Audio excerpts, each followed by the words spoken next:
Hey guys, welcome back to the channel. I thought I would bring you guys with a little bit of a prep of what I usually do before videos. I make some lemon water and then, yeah, I basically do my filming. So for you guys who don't know me, I am Shika. I'm a travel lifestyle content creator, mentor, and owner of Blog It. And on this channel, I talk about all things spirituality, wellness, entrepreneurship, and social media. Today, we're going to be going into a little bit of wellness and understanding a little bit more about why you're a perfectionist, how to be less of a perfectionist, and just let life happen. You know, sometimes we're just thinking of so many things, we don't allow life to happen. I just want to first and foremost say thank you to all of my new subscribers. Thank you so much. I'm so happy to have you guys on this journey. And if you haven't subscribed, make sure you subscribe and like, as well as put notification bells. I am featuring a new subscriber every single video. So today, our subscriber of this video is Lamia P. Thank you so much for subscribing and commenting on my previous video. Sending you love and light. Let's get into the video. So the first and foremost thing, perfectionism is something that is in your being. It's in your kind of just your karmic being. And one thing that I've learned is with perfectionism, this is a trait that you have grown and gained from your past life. Your past life and being probably was in a life or death situation, or they were in a situation where they had to always be on edge. And in doing so, they were, a perfectionist. So there was always a lot of things in your soul that was expected of you. And you might notice that just on a day-to-day basis. Maybe you always feel pressured to be a certain type of success, or to end up having a certain type of, title, or perhaps just basically a lot of pressures is what I'm really trying to get at here with you guys. So if that is you, or if that's something that you feel like, I definitely think that's one of the main reasons. And it is an opportunity and a trait that will allow you to learn and grow your soul even more in this being and dimension, which is super exciting. The fact that you're here and watching this video is already a start of you researching that more. So that's the first and foremost reason why you might be a perfectionist. Okay, so the next one is all about your family. So family and friends, love them and they're amazing support systems, but sometimes with so much love can actually cause somewhat of boundaries within your own ability for your soul to be the most that it can be. So with this, your family's pressures, or maybe when you were young or a teenager, you always felt like you had to be a better person, push forward, kind of work a certain way. Maybe your grades, your parents pushed you a lot, always being like, you can always do better, or perhaps you had the pressures of not feeling like you could fit in as a kid and having that pressure of being the best on your soccer team or whatever. One of the things a lot of people don't know is our initial first impressions as a kid and experiences up until we're probably 12 are the most molding of our personality, molding of the way that we accept information, and molding in the sense of how we grow as human beings. So if you are, obviously having that sense where as a kid, as an innocent kid coming into this world, there's not any expectations until that is given to you, right? A baby doesn't have an opinion unless it's taught that. So that's the same thing with you. Maybe you were taught in the sense that you always had to work hard, and that's fine. But then where is the celebration? When are you celebrating yourself? And that allows you to kind of get that trait of perfectionism, which can be a lot on our personality and our souls and our beings, and just a lot of pressure as a human, right? So just know that you're doing amazing things, and perfectionism is just an opportunity for you to learn. There's no such thing as wrong traits. There's a such thing as lessons.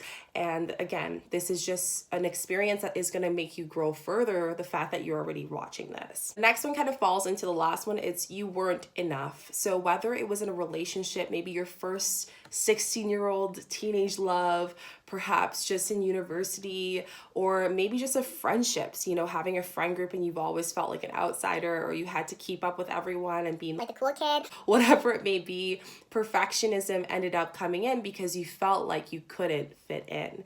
And this is something that I'm going to share with you guys personally. I had those experiences when I was bullying. I felt like I couldn't fit in, and I needed to always like one-up someone to feel like I was accepted.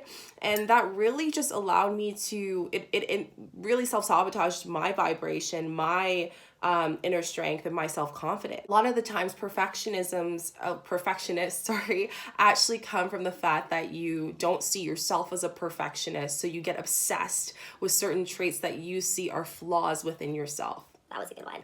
So if that is something that maybe resonates with you, that's probably why you're also perfectionist. Okay, so now that you know why you're a perfectionist, what exactly allowed you to be a perfectionist, the next thing is, what do I do? Like, how do I control this? Because perfectionism can actually cause you to block things such as manifestation, law of attraction, open and willingness to new relationships, friendships, ability to learn things. Sometimes when we're obsessed with one thing, we forget the other traits and other parts of our beings and energies. So here are some 5 simple things that you guys should consider.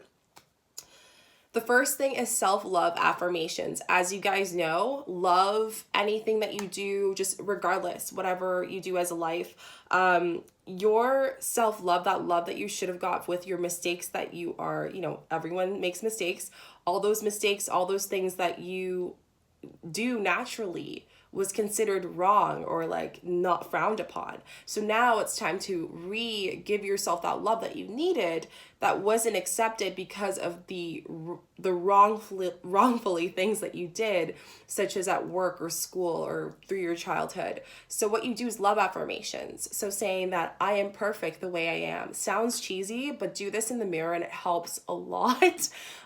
Saying the things that you don't like, such as your nose or whatever. And I have actually went on law of attraction, how to change your appearance, and a lot of law of attraction stuff that really fits for this. So if you guys are interested in that, please go watch out those videos.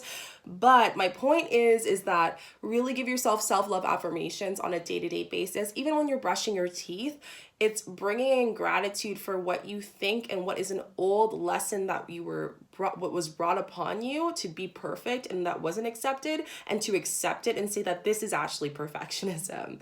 This goes back to the thing, accept imperfections is actually perfect, Think about the beauty that we have in people in this world. We all look different, we all act differently. And if we were all the same and working towards this perfectionism that certain people decided to create in society, would we actually have, problems to solve? Would we actually have interesting people to meet? Would we actually have a thing called personality? So allow your non-perfection be your perfectionism, because you are allowing your unique traits, your mistakes, your experiences to attract the things that you should and the lessons that you're meant to learn. Also learn that if you are perfect, this is my third point, perfectionism doesn't allow opportunity to learn and grow. Think of something that you've done that was a mistake. You probably learned from it, right? If that were to happen, then the life worth living would not be a life living, right? So perfectionism, again, is just a sense of an analogy that we think it exists, but it really doesn't. The only thing that makes it existence is our imperfections of ourselves and the imperfections of the critiques in our life that is put into our mind. So let's just erase that. Let's put that out. One of the great things of what I love doing is putting less screen time. We're in a world of social media. Try to not look at the screen where you are put into a situation where you have to compare yourself. Give yourself a time once a week for an hour to be with yourself in silence or doing something you love, or you're not distracted by music, people, or whatever. It's your time to be with you. And what that does is it allows you to accept and be within yourself. And when there's no sound, there's no distractions. So you're with your being, you're with yourself. Last thing is the biggest one. It's talking about vibration. Increase your vibration removes the thought of perfectionism. What that means is meditation. Meditating and visualizing yourself as what you are today and what that is in perfectionism, and creating that new definition of what perfectionism means. And what vibration does is it also increases your positivity, and usually imperfectionists tend to have negative thoughts, and as you guys know, your thoughts become a reality. So what do? You tap into meditation in the subconscious, which is 95% of our brain. We practice letting it know that, hey, this idea of perfectionism isn't true. And what is perfectionism is me, is what I'm doing, is all of those experiences. And it's okay to have mistakes. This is probably one of the biggest things. I'm going to actually do a video soon on vibration. So please make sure you subscribe so you don't miss it. I hope you guys really love this video. It was such a nice like little sit down, chilling, chatting with you guys. And I really, really enjoyed it. I hope you guys enjoyed it as much as I did. Make sure you give this video a thumbs up, like, and subscribe so you don't miss a video, and you'll be featured in the next one. So I am so excited. I'm also doing a giveaway for you guys as well once we get to 500, so stay tuned for the next video. I will be posting about that. You don't want to miss that. So sending you guys a lot of light, a lot of love, positivity, and I'll see you guys in the next video. Ciao.